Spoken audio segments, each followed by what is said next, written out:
it kind of seems like Evil Genius's general manager just can't resist them fucking bombshells, right?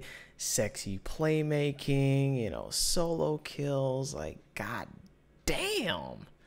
Until 1 month later, they're blowing up your cell phone, asking to get fucking married. Don't worry about the KDA or how much they stole from their last marriage. Dignitas, Hoonie.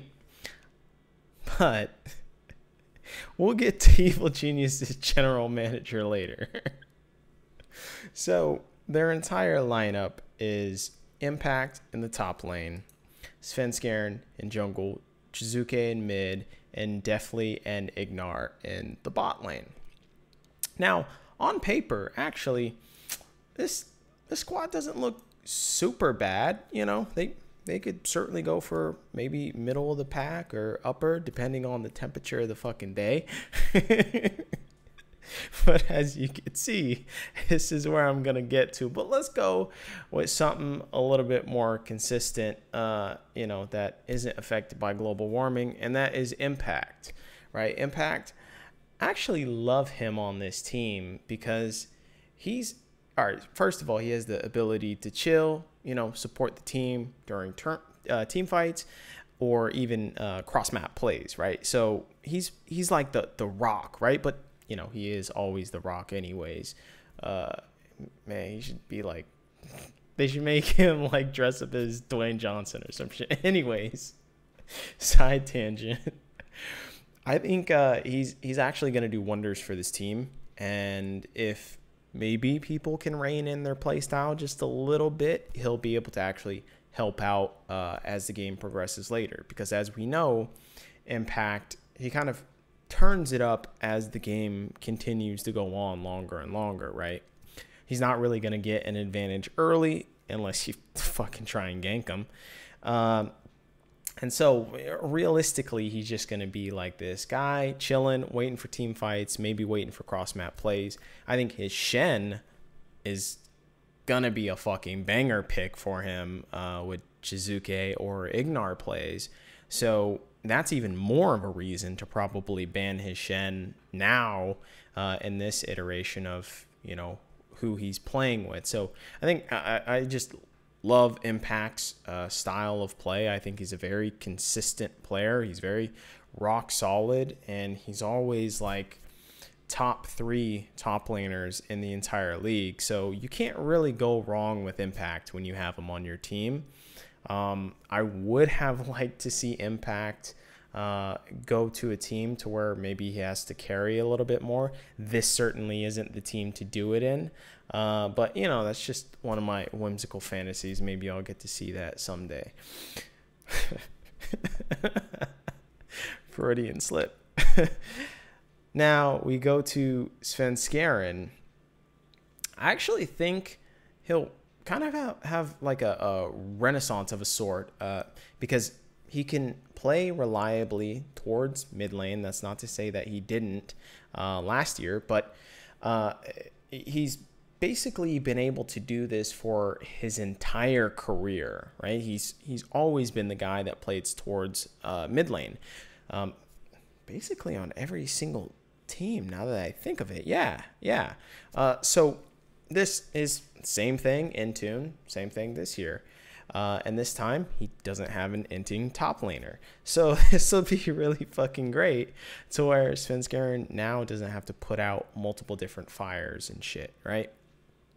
And since Svenskeren is such a strong jungler, at least historically, having him for the upcoming meta is actually pretty critical when you think about it, because at least for the foreseeable future, like seeing as though maybe the patch doesn't change things too heavily, we could see Svenskeren come out with the capability to carry and whatnot. And we know him as one of those junglers that can both do the carry style and he can also be the supportive style, right? So he is the best of both worlds in that essence. So I think as long as his team is able to fluctuate in that way, then he can actually kind of help this Evil Genius's roster out and kind of be malleable in that sense. So let's go to, I think one of the main problems in this lineup is Chizuke. To be honest, I don't really like him in this lineup.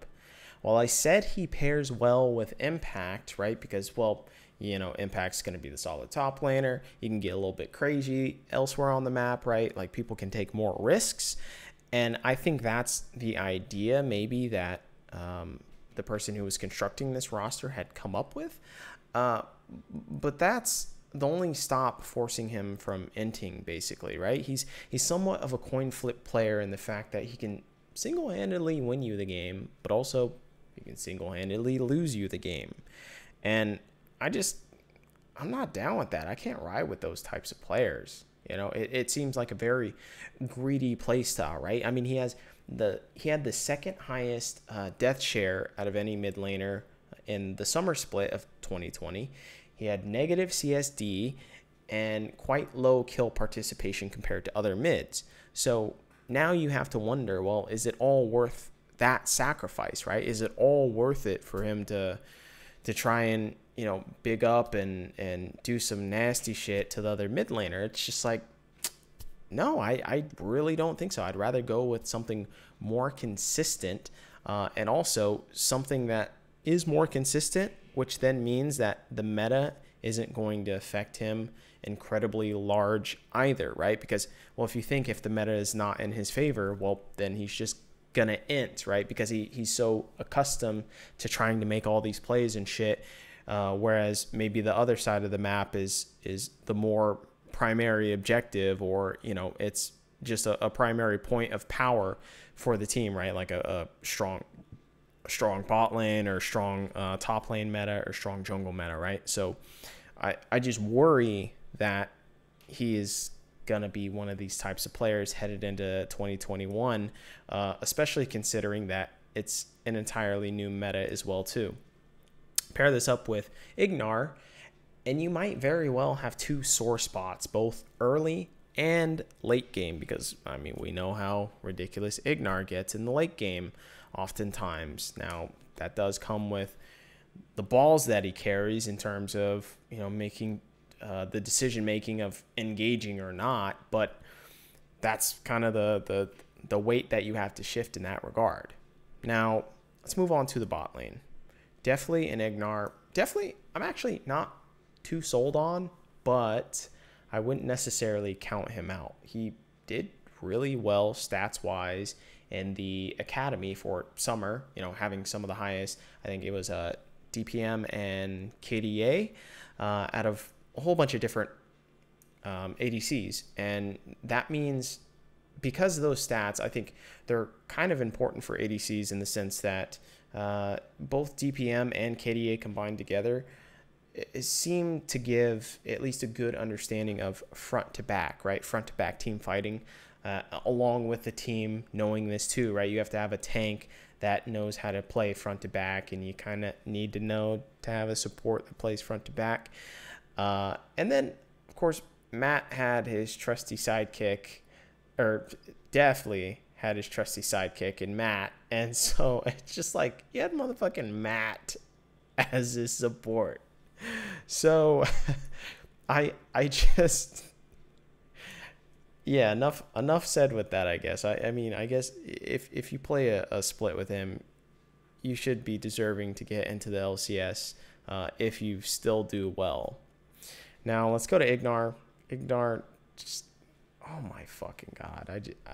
I don't know. Just the consistency rubs me the wrong way, because this guy, he gets too cute with flanks sometimes, and sometimes he'll, you know, wrap around or whatever, and then he'll get found out by a ward or something because he didn't sweep it, and he'll just get completely ass blasted and then fuck the entire game up, and, well, now your game is completely ruined by one play. And so while, yes, sometimes it can win games, sometimes it loses them too, right? So, and on top of that, the only really good champions that I've seen him on are Rakan and Leona, both very heavy engaged champions.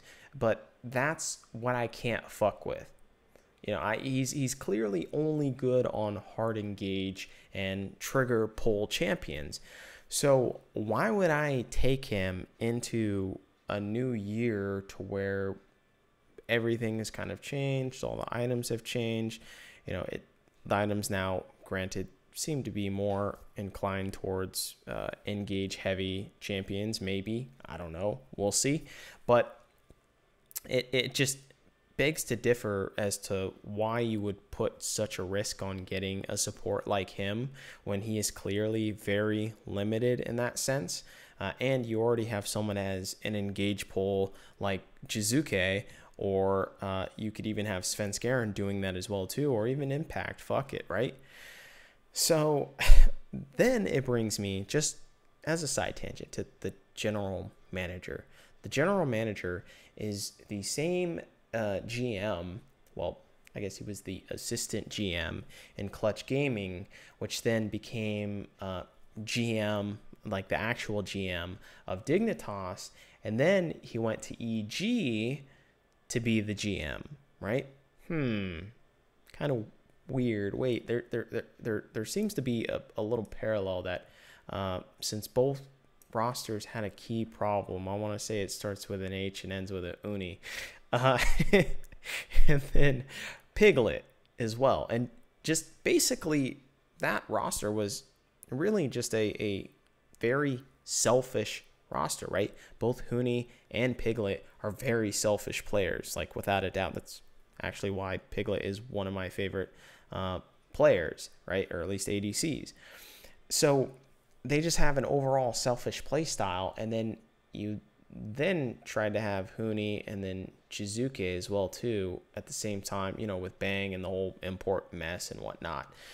So while I don't think that this is the same guy that signed Huni's contract extension for $2.3 million to Dignitas, because I think that was at the time where he was leaving Dignitas to join Evil Geniuses as the general manager.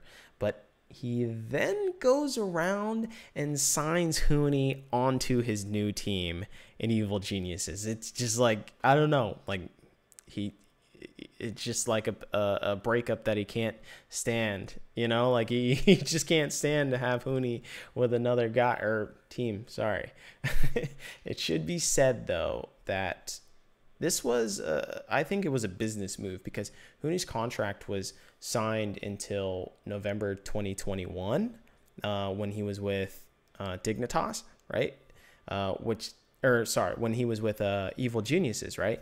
Which means that they could have used him for an additional year, which then means they just wanted to sign him and wait until he turns a resident, right? Because he turns a resident in 2020.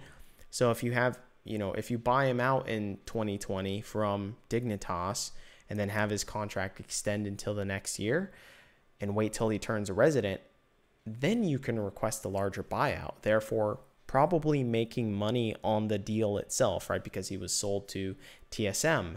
So that makes a lot of sense. Like, motherfucker's a little bit smart with his money, He got that prenup, right? So maybe sticking your dick in crazy isn't all that bad of an idea if you have the prenup.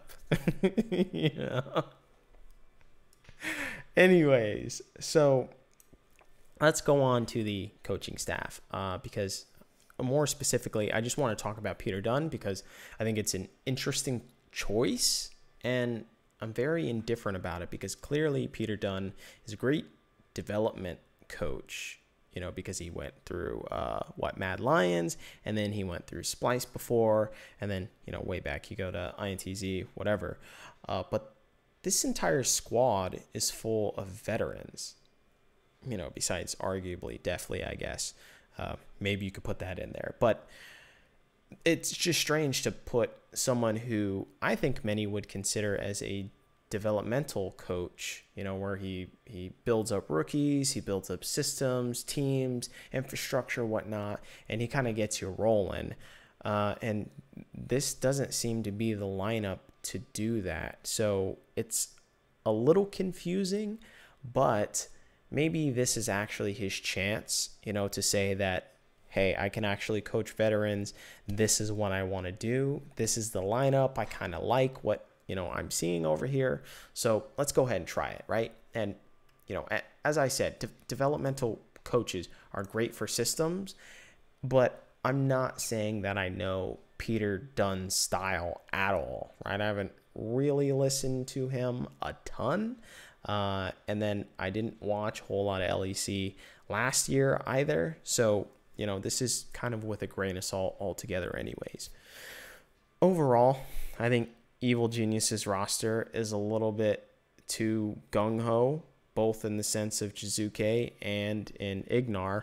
So I'm just wondering the highs that this team can get, but also the lows. And I think that the lows are going to be way more common, especially given the new meta and whatnot. So, yeah, I'm just very curious about this roster and maybe how it was developed or how it was thought. Like, I get the thought process, kind of, in essence, but there just seems to be a lot to be wondered about this and maybe accepted or expected of this roster. So really, I actually don't see this roster doing very well coming into 2021 Spring Split, and I don't expect them to get anywhere close to winning the championship. I don't think this roster was developed with that in mind, to be fair, but I don't even see them placing top 4 at that.